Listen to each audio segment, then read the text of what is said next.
آپ نے پوچھا کیا ہوا؟ اس کو بتایا کہ اس کا بیٹا فوت ہو گیا ہے. اللہ کے نبی قریب گئے، جا کر کہا اتق اللہ وصبری، اللہ کے بندی اللہ کو ڈر، اللہ کو ڈر، اللہ کو مانگ، صبر کر، حوصلہ کر. مائی بڑے غم میں تھی، بڑے صدمے میں تھی. کہنے لگی آپ جاؤ، انک لم تصب مثلی، آپ کو نہیں پتا کہ میرے ساتھ کیا گزری ہے. اللہ کے نبی سمجھ گئے کہ مائی صدمے کے اندر ہے. آپ چلے گئے، پیچھے سے صحابہ آئے، انہوں نے کہا اللہ کے نبی نے تمہیں کیا کہا؟ اچھا اللہ کے نبی تھے، مجھے پتا نہیں چلا، مجھے اندازہ نہیں ہوا. اس کو غلطی کا احساس ہوا. وہ فرماتی ہے، میں صحیح بخاری کی روایت ہے، میں وہاں سے اٹھی، اللہ کے نبی کے گھر میں گئی، میں نے جا کر کے معذرت کی، یا رسول اللہ مجھے معلوم نہیں ہو سکا، مجھے پتا نہیں چلا کہ نصیحت کرنے والے آپ تھے، میں نے اس طرح کے الفاظ بول دیے، ذرا مجھے معاف کرنا، میں معذرت کے لیے آئی ہوں. اللہ کے نبی نے جملہ بیان کیا تھا، صحیح بخاری کی روایت ہے، فرمایا اللہ کی بندی سن، الصبر عند الصدمۃ الاولی، صبر وہ ہوتا ہے جب نقصان ہو، حادثہ ہو تو اپنے آپ کو قابو میں رکھو، حوصلہ کرو، یہ صبر ہے. یہ رو دھو کر کے، یہ مار پیٹ کر کے، یہ ماتم کر کے بعد میں ہون حوصلہ ہے، ہون صبر ہے. ہاں جی راضی ہیں جی امر ربی، یہ پہلے جو ڈرامہ کیا وہ کیا تھا؟ یہ امر ربی اب ہے، پہلے بھی تو امر ربی تھا نا، تو پہلے بھی قابو رکھتا آپ نے آپ کو. اس لیے میرے بھائی پہلے تو یہ ذہن بناؤ کہ دنیا میں یہ امتحان ہوں گے، یہ آزمائشیں آئیں گی، یہ نقصانات ہوں گے. اور قرآن میں اللہ فرماتے ہیں، سورۃ عنکبوت کی دوسری آیت ہے، حسب الناس ان یترکوا ان یقولوا آمنا وهم لا یفتنون. لوگ کیا سمجھتے ہیں کہ انہوں نے کہہ دیا آمنا، ہم ایمان لے آئے، اب ان کا امتحان نہیں ہوگا. آمنا کا معنی کیا ہے؟ اللہ تیرے فیصلوں پہ راضی ہیں، اللہ ہم تیرے پر یقین رکھتے ہیں، تو ہی دینے والا، تو ہی لینے والا، تو علی کل شیء قدیر ہے، تو دیکھنے والا، سننے والا، جاننے والا، دینے والا، پکڑنے والا، قوت والا، اللہ تو ہے، ہمارا تیرے اوپر ایمان. اللہ فرماتے خالی آمنا کہنے سے گل کوئی نہیں بڑھنی، امتحان ضروری ہے، امتحان ضرور. اور پھر جب امتحان ہوتا ہے تو پھر اسی لین تے پہنچے ہونے ہیں، پٹری دے انتظار کر رہے ہیں ٹرین کب آئے گی، پھر ہم زہر پی رہے ہوتے ہیں، پھر ہم آپ کو گولی مار رہے ہوتے ہیں، تو امتحان کہاں گیا؟ امتحان میں کیا ہو گیا؟ ناکام. اور جو امتحان میں ناکام ہوتا ہے اس کو کچھ حاصل ہوتا، اس کو انعام کوئی نہیں ملتا، اس کو کھلے لگتے ہوتے ہیں، چھتر لگتے ہیں اس کو. جو ناکام ہوتا ہے اس کو انعام، اس کو تمغہ، اس کو اعزاز، اس کی حوصلہ افزائی نہیں ہوتی جو ناکام ہوتا ہے. اس لیے میرے بھائی جب تکلیف آئے نا تو صبر کیا کرو، کوئی ایسا کام نہ کرو جو شریعت کے خلاف ہو. اب آئی دوسری بات میرے بھائی اس حوالے سے کہ اللہ نے جو تقدیر میں لکھا ہے نا وہی ہونا ہے. ہم نے اپنے طور پہ کوشش کرنی ہے، ہم نے اپنا کو بچانے کی کوشش کرنی ہے، آگے بڑھنے کی کوشش کرنی ہے. اب اس کے بعد نتیجہ کس کے والے ہیں؟ اللہ کے والے ہیں. کچھ مل جائے تو چنگی گل ہے، جال ہم نے لگا دی ہے، کوئی بٹیرا پھنس گیا تھا، آ گیا تھا، آ گیا، نہیں آیا تھا، اللہ دی مرضی، کیا کر سکتے. ہم نے دریا میں جال پھینکی تھی لیکن جال میں کچھ نہیں آیا، تو ٹھیک ہے جی اللہ کا فیصلہ ہے، ہم اللہ کے فیصلے پہ کیا ہیں؟ راضی ہیں، اللہ کے فیصلے پہ راضی ہیں. اب یہ نہیں کہ کچھ نہیں ملا یا نقصان ہو گیا تو ہم اللہ پہ تنقید شروع کر دیں.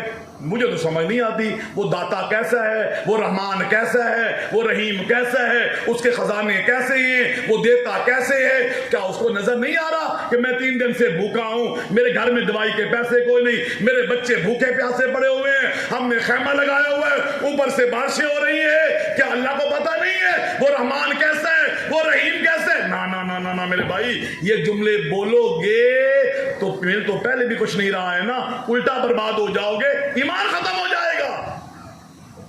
اللہ کے فیصلوں میں حکمتیں ہوتی ہیں، اس کا ہمیں اندازہ نہیں ہوتا. اللہ کے فیصلوں میں کیا ہوتے میرے بھائی؟ حکمتیں، فائدے، لیکن ان فائدوں کا ہمیں معلوم نہیں ہوتا. میں صرف موٹی موٹی 2-3 مثالیں دیتا ہوں. سورۃ کہف کے اندر حضرت موسیٰ علیہ السلام کا اور حضرت خضر علیہ السلام کا واقعہ موجود ہے کہ موسیٰ علیہ السلام کو اللہ نے بتایا کہ تم سے بھی زیادہ ایک علم رکھنے والا میرا بندہ ہے. فرمایا کیسے ملاقات ہوگی؟ فرمایا مچھلی لے لو،